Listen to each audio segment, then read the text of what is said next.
പ്രേക്ഷിത പ്രവർത്തന പാതയിൽ വലിയ ഇതിഹാസം രചിച്ച മിഷണറി വിശുദ്ധ ഫ്രാൻസിസ് സേവ്യർ.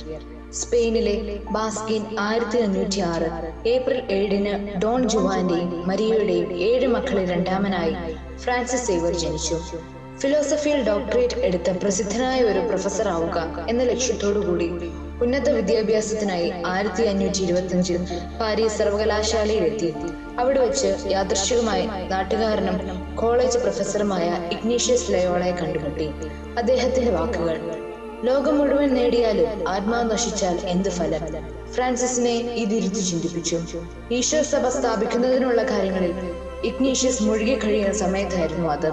1534 ആഗസ്റ്റ് 15 മോൺസെറ ദേവാലയത്തിൽ വെച്ച് Loyola, Xavier, Peter Faber, Simon, Rodrigues, ബുഭാഡിയ, ലൈനസ് എന്നിവർ ഒരുമിച്ച് പ്രവർത്തിക്കാമെന്ന് പ്രതിജ്ഞയെടുത്തു.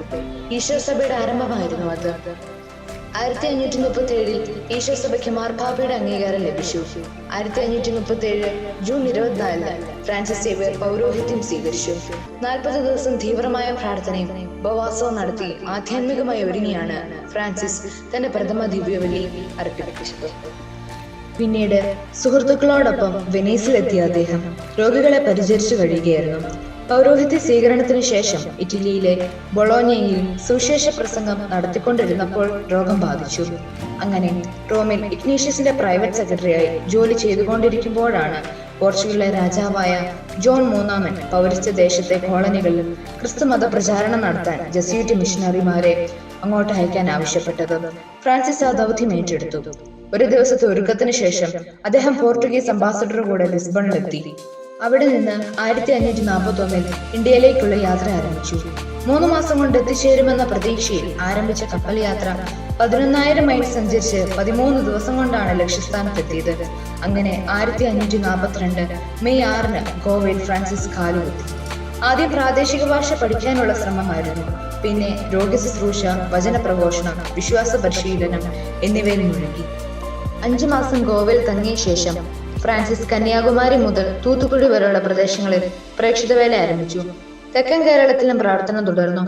1544 സിലോണിലെത്തിയ ഫ്രാൻസിസ് 1545 മലാക്കിയിലെത്തി. ഏതാനും മാസങ്ങൾക്ക് ശേഷം ഇന്തോനേഷ്യയിലെ ദ്വീപിലും സമീപ ദ്വീപുകളിലും പ്രേക്ഷിത പ്രവർത്തനം നടത്തിയ ഫ്രാൻസിസ് ഫിലിപ്പീൻസിലെ മിദനാവോ ദ്വീപിലും എത്തിയതായി പറയപ്പെടുന്നു.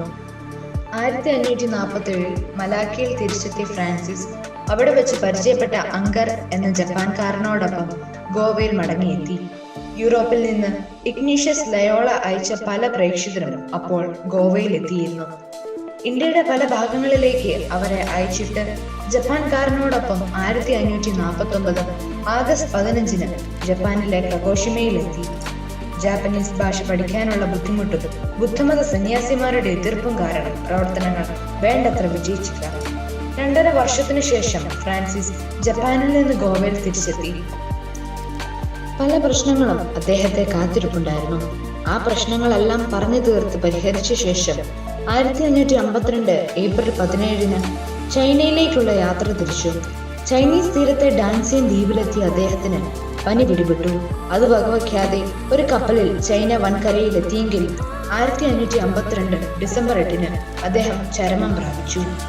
സംസ്കരിച്ച 2 മാസത്തിനു ശേഷവും അഴുകാതിരുന്ന ഫ്രാൻസിസിന്റെ മൃതദേഹം ഗോവയിൽ കൊണ്ടുവന്ന് സൂക്ഷിച്ചു. ബോം ജീസസ് ബസിലിക്കയിൽ ഇന്നും അത് സൂക്ഷിച്ചിരിക്കുന്നു. 1619 വാഴ്ത്തപ്പെട്ടവനും 1622 മാർച്ച് 12 ഗ്രിഗറി 15 മാർപ്പാപ്പ അദ്ദേഹത്തെ വിശുദ്ധനുമായി പ്രഖ്യാപിച്ചു. 10 വർഷം കൊണ്ട് വിശുദ്ധ ഫ്രാൻസിസ് സേവ്യർ 50 രാജ്യങ്ങളിൽ വിശ്വാസദീപം തെളിയിച്ചു. 10 ലക്ഷം പേർക്കെങ്കിലും ആ വെളിച്ചം ലഭിച്ചു.